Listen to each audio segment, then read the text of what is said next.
Mahiwaga nga matipapakalo!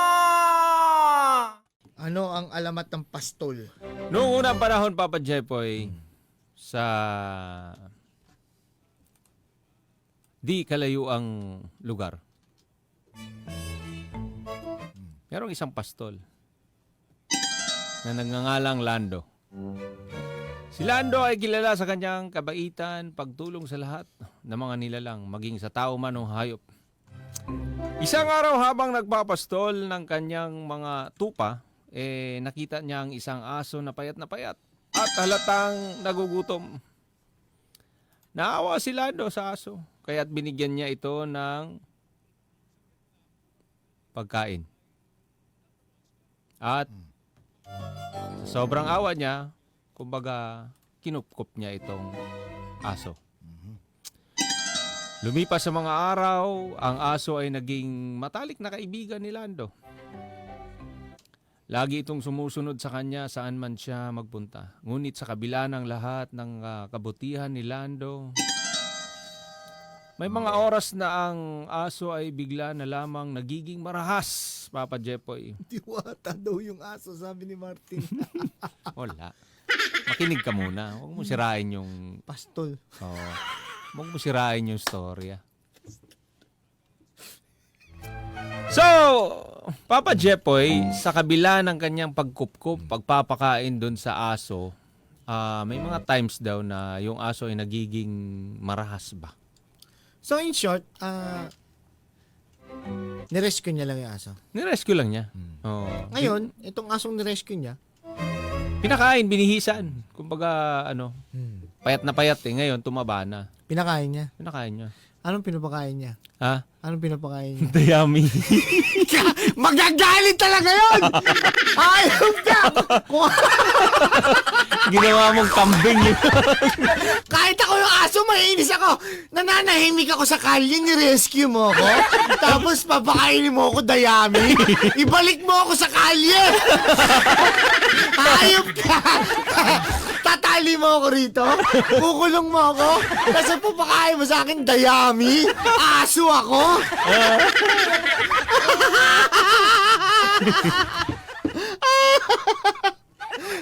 So, ito na nangyari, Papa Jepoy.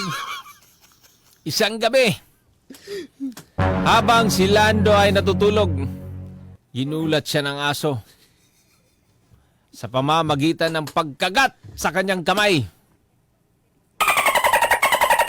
Wala, naging dolphin na. Nasak- Kinagat siya. Nasaktan itong si Lando at napagtanto na hindi lahat ng nilalang ay marunong magpasalamat sa tulong na ibinigay. Kaya habang nililinis ni Lando ang kanyang sugat, Papa Jepoy, naalala niya lang ang sinabi ng kanyang aba noon. Nilinis niya yung... Saan siya kinagat? Ha? Sa pisngi. Sabi niya, hayop na kabayo to, nangangagat. Sabi, ikaw ba naman, ipakainin dayami, ikaw aso. Kaya napagtanto niya, Papa Jepoy. Naalala niya yung sinabi ng kanyang ama noon. Minsan,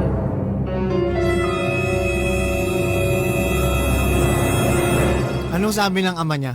Anak, tandaan mo, dog food ang pagkain ng aso. So, hindi dayami. hindi dayami. Sabi ng kanyang ama, anak, minsan ang pagtulong ay nagdudulot ng kapahamakan. Hindi lahat ng mukhang nangangailangan ng tulong ay karapat-dapat pagkalooban nito, sabi niya. Nang sumunod na araw, Papa Jepoy, napansin ni Lando ang isang langaw na palaging naglilibot sa kanyang pagkain.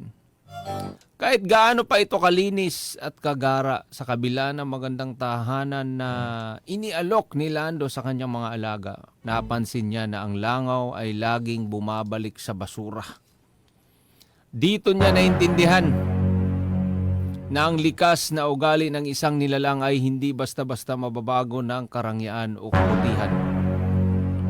At habang nagmumuni-muni itong si Lando, Ay tumulo na ang kanyang laway. nilagnat. Na kailangan na pala niya magpaturok. Si Lando ay takot na sa ilaw. At nanginginig. nanginginig at hindi na rin umiinom ng tubig. Takot. Takot na sa tubig. Nirabi. Isinugod agad doon sa doktor. Hayop na alamat ko. Hindi biro ang makagat ng aso. Kaya Alamat na. magpaturok ka muna. Alamat ng rabies. Hindi, pero ito nga. Habang nagmumuni-muni, napansin ni Lando ang asin at asukal sa kanyang mesa. Pareho itong puti at magkamukha. Ngunit magkaiba ang kanilang lasa, Papa Jepoy. Yung? Yung asukal at saka yung asin. Kaya sinubukan niya. Sabi ni Lando. Kumuha siya ng ganun. No? Pinasok niya dito.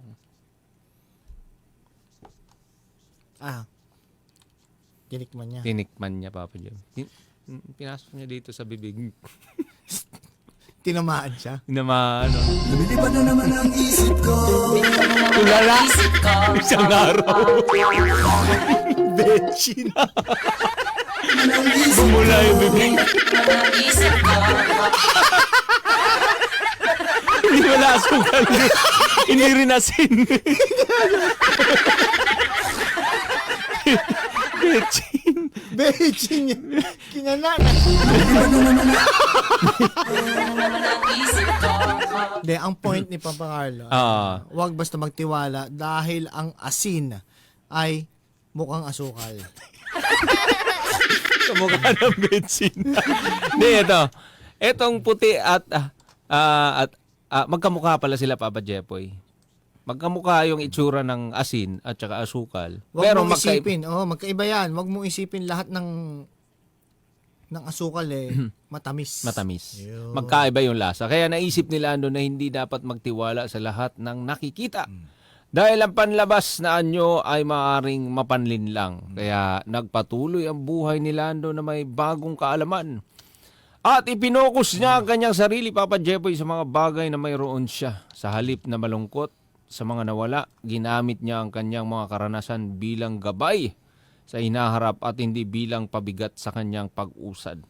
Lagi niyang tinatandaan ang mga aral ng buhay. Kung may gusto, may paraan. At ang pabor ay laging nasa mga ngaso hanggat hindi marunong magsulat ang leon. Grabe lupit nito Nagsikap si Lando at sa kabila ng mga pagsubok, siya ay nagtagumpay. Hindi niya inahayaan na ang mga negatibong karanasan na napigilan siya. Sa halip, ginamit niya mga ito bilang motibasyon upang makamit ang kanyang mga pangarap at sa huli natutunan niya ang pinakamahalaga sa lahat. Anong sabi ni Lando? Ay ang pagpapakumbaba at pagtanggap sa mga taong tunay na nagmamahal sa kanya. Isang araw si Lando'y nakaupo. Oo. At habang nakaupo, nakatingala siya sa mga bituin, Papa Jepoy. At nagsalita. Oo. Anong sabi ni Lando? Tumatahol na. Aso na! Hindi. Ba't naging aso si Lando? Hindi pa naturukan na anti-rabies. Naging aso na? Hindi. Nagpasalamat siya sa Diyos sa magandang buhay na ibinigay sa kanya. Naunawaan niya na ang tunay na tagumpay ay hindi lamang sa nakikita sa dami ng naipon na yaman, kundi sa dami ng mga aral at natutunan sa tibay ng loob na naipundar. At siyempre, isa pang aral dito, pag nakagat ka ng aso, turok ka na. Pa-injection ka. Injection Baka ka na. biglang tumulo laway mo. Huwag mo nang baliwalain. Huwag mong patagalin kasi makabiglaan kang. May pentel pen ka dyan. Mag-drawing nga ako. Huwag nang patagalin pa! Hindi na parang patagalin pa. I-drawing mo yung Aso. si Lando. Si Lando. I-drawing mo si Lando. Minsan, ang hirap tulungan ng ayaw magpatulong. Dahil, pag pinipilit mo, dalawa lang kayong bibigat. Kailangan magsimula sa'yo. Ikaw ang may gusto, hindi ako. Paano Tama. kita tutulungan? Kung, Ikaw ang may kailangan eh. Oo. Ba, ako, okay na ako eh. Ba, eto, tinutulungan kita pero parang negative eh. Diba? Dalawa tayo, madadamay tayo, magiging dalawa tayong negative. Ang hirap tulungan ng tao nga ayaw magpatulong. Kailangan ikaw mismo. Gusto mo magbago buhay mo? Gusto mo ayusin? Sa'yo kung magsimula. Dapat 100%, hindi 50%, hindi 80%, 100% buo. Saka ka lang matutulungan ng maayos. Diba? Hindi yung 50 sa'yo, 50 sa akin. Dapat ako. Dapat mas lamang siya. 100 sa'yo, 100 din sa akin. Dalawa tayo Hindi 50-50. magtutulungan. Oh. Dapat Tulungan mo kung tulungan ka. 100%. 100% buo ang loob mo na gusto mo nang umasenso. Amazing. Gusto mo maging productive sa buhay Ay? mo. Gusto Yan mong ma-achieve yung goal mo. Yun. Gusto mong ma-achieve talaga yung goal mo. Yung mga hindi nakakatulong sa'yo, iwan mo. Yun. May pamilya ako, di ba? Yung asawa mo, nag-iba na ng goal. Iiwanan ko siya eh. Kaya kong iwanan lahat. Iniiwan mo pati asawa. Basta ang goal dyan, kapag hindi nakakatulong sa inyo, hindi kayo masaya, iwan nyo. Ngayon, Papa Carlo, balikan natin yung Drawing ko. si Lando. Okay. Nung nakagat na. Nakagat na si Lando. So, ito na yung nasa imagination ko. Si Lando yan. Si Lando to. Tingin. To. Sila! Parang kamukha ng pinapanood ng anak ko yan Parang kamukha niya yan Paw Patrol yan Naging pulis pala siya. Naging pulis siya. From pastol, naging pulis. Naging pulis na siya. Pero simula nung nakagat siya ng aso, naging aso na siya.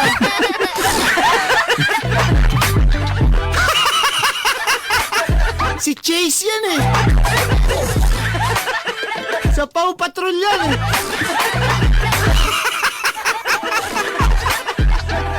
Barangay LS 97.1. 97.1. Forever. Number 1.